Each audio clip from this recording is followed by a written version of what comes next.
Supriyani, guru honorer di Konawe Selatan, Sulawesi Tenggara, yang didakwa atas tuduhan penganiayaan terhadap muridnya, seorang anak polisi, akhirnya bisa mengunjungi ibunya. Usai sidang perdana, Supriyani berkesempatan pulang kampung setelah mendapat penangguhan penahanan dari Pengadilan Negeri Ando Olo.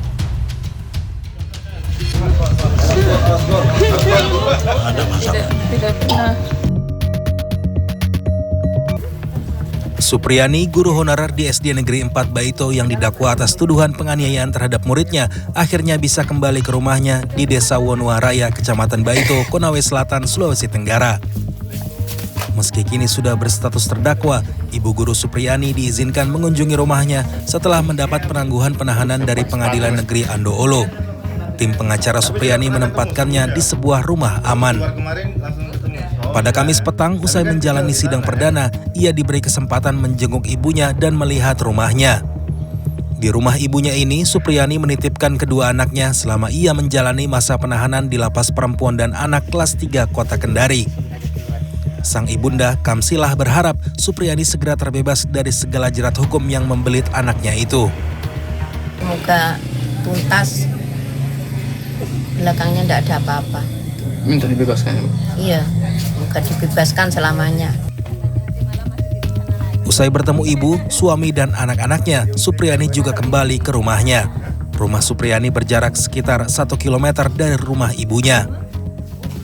Rumah Supriyani sangat dekat dari SDN 4 Baito, tempatnya selama 15 tahun terakhir mengabdi sebagai guru honorer. Bangunan sekolah berhadapan langsung dengan kantor Polsek Baito, tempat ia pertama kali dalam hidupnya menjalani proses hukum. Sayangnya Supriyani tak bisa berlama-lama dengan orang-orang terdekatnya. Ia harus segera kembali ke rumah aman dan bersiap menghadapi proses sidang selanjutnya. Supriyani, sang guru honorer, sempat dipenjara selama sepekan lantaran dituduh menganiaya murid yang merupakan anak polisi. Ia menjalani sidang perdana di Pengadilan Negeri Ando Olo pada Kamis siang. Dalam sidang dakwaan, jaksa penuntut umum menuding Supriyani melakukan tindak kekerasan terhadap anak. Menurut dakwaan jaksa, dugaan penganiayaan terjadi pada Rabu 24 April 2024. Saat itu Supriyani yang sedang mengajar di kelas 1B mendapati korban murid kelas 1A malah bermain di kelas, padahal korban sedang diberi tugas oleh gurunya. Jaksa pun menyebut Supriyani memukul bagian belakang paha korban sebanyak 1 kali dengan gagang sapu ijuk. Kemudian, beberapa saat saksi Lilis Herlina Dewi Sarjana Pendidikan meninggalkan ruang kelas 1A untuk keperluan ke ruang kantor sekolah. Kemudian terdakwa masuk ke dalam kelas 1A dan mendekati anak korban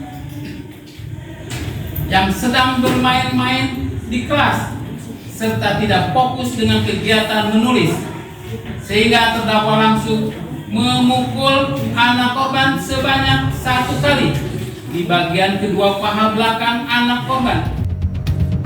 Supriyani membantah semua tuduhan jaksa. Semuanya itu tidak benar, Pak. Saya tidak melakukan perbuatan itu. Supriyani dibebaskan sementara waktu dari Lapas Perempuan dan Anak kelas 3 Kendari pada Selasa 22 Oktober kemarin. Ia dibebaskan setelah Majelis Hakim Pengadilan Negeri Ando Olo, Konawe Selatan mengabulkan permohonan penangguhan penahanan. Zainal Ishak, Konawe Selatan, Sulawesi Tenggara.